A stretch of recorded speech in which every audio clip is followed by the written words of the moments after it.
Hello.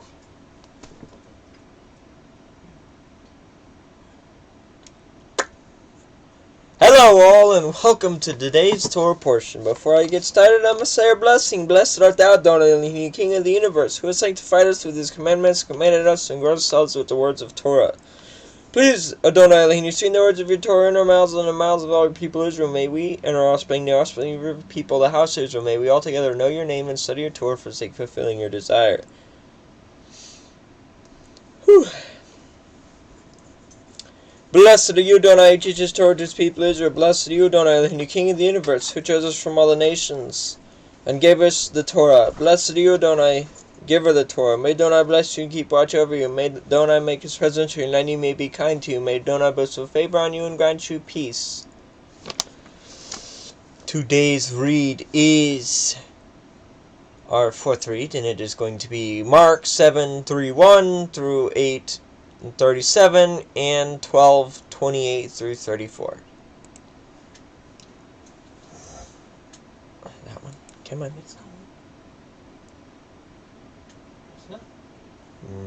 No, it don't want to. It says no. No. No. Okay, Mark. There it is. Okay, then he returned from the region of Tyre and went to Sidon and the Sea of Galilee in the region of Decapolis. And they brought to him a man who was deaf and had speech impediment, and they begged him to lay his hands on him. And taking him aside from the crowd privately, he put his fingers into his ears, and after spitting, touched his tongue, and looked up to heaven.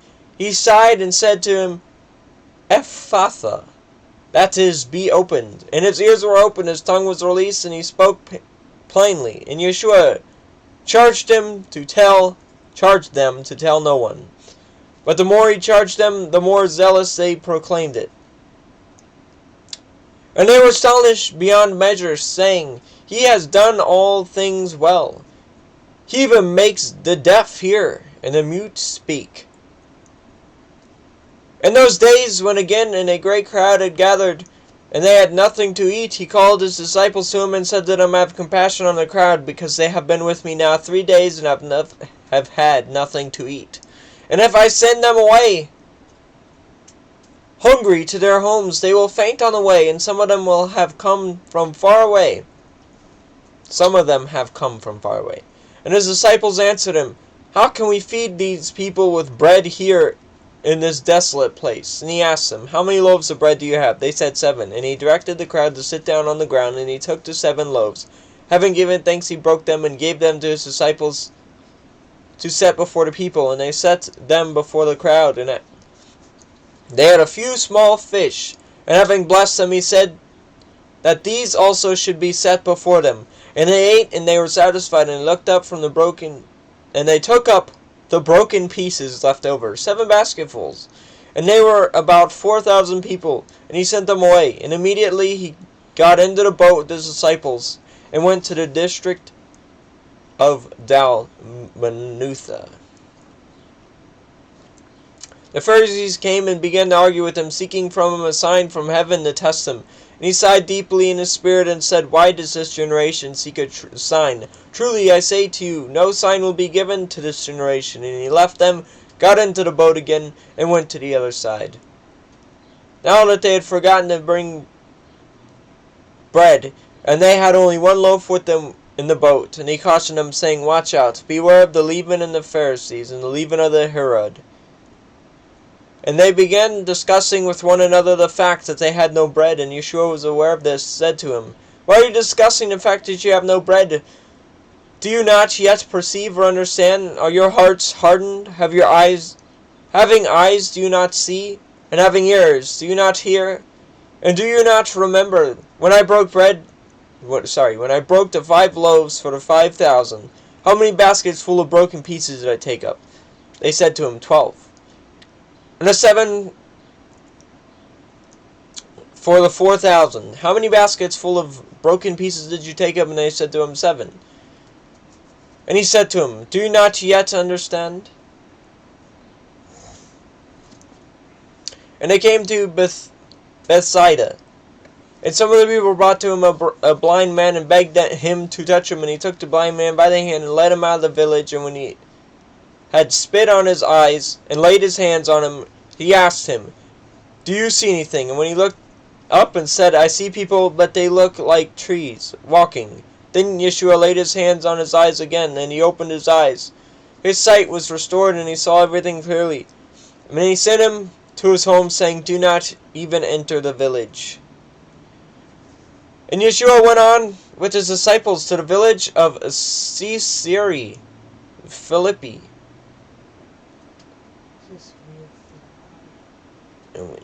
And on the way, he asked his disciples, "Why do people say that I am?" So, who? Yeah, this one's going good.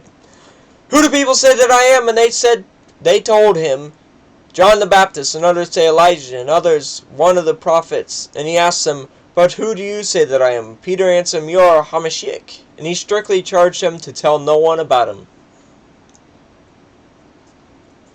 Come on, stop doing that.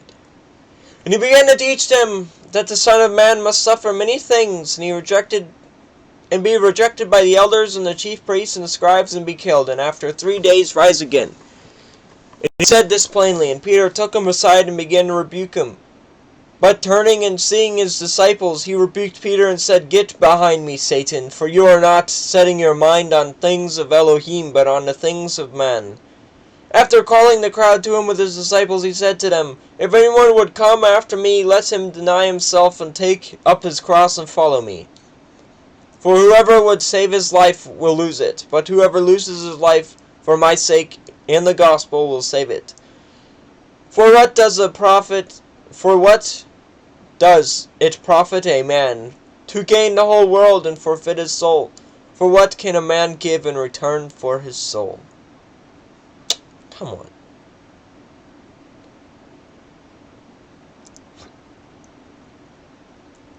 Mark 12:28-34.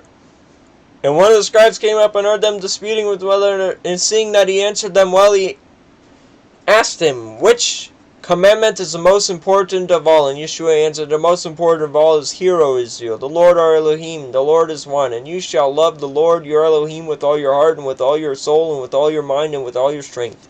The second is this, you shall love your neighbor as yourself. There is no other commandment greater than these." The scribe said to him, "You are right, teacher. You have truly said that he is one, and there is none other besides him. And to love him with all his heart, and with all your understanding, and with all strength, and to love one's neighbor as oneself, is much more than all whole burnt offerings and sacrifices." And when Yeshua saw that he answered wisely, he said to him, "You are not far from the kingdom of Elohim." And after that, no one dared to ask him any more questions.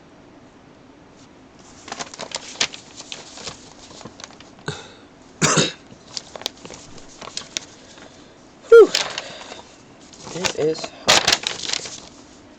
"Blessed art thou, Adonai, King of the universe, who gives the Torah of truth and everlasting life in our midst. Blessed art thou, Adonai, giver of the Torah. Baruch atah Adonai Eloheinu melech haolam, asher lana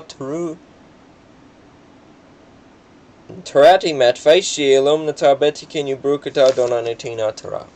I'm trying to memorize this stuff, so I don't look goofy with that. So, yeah.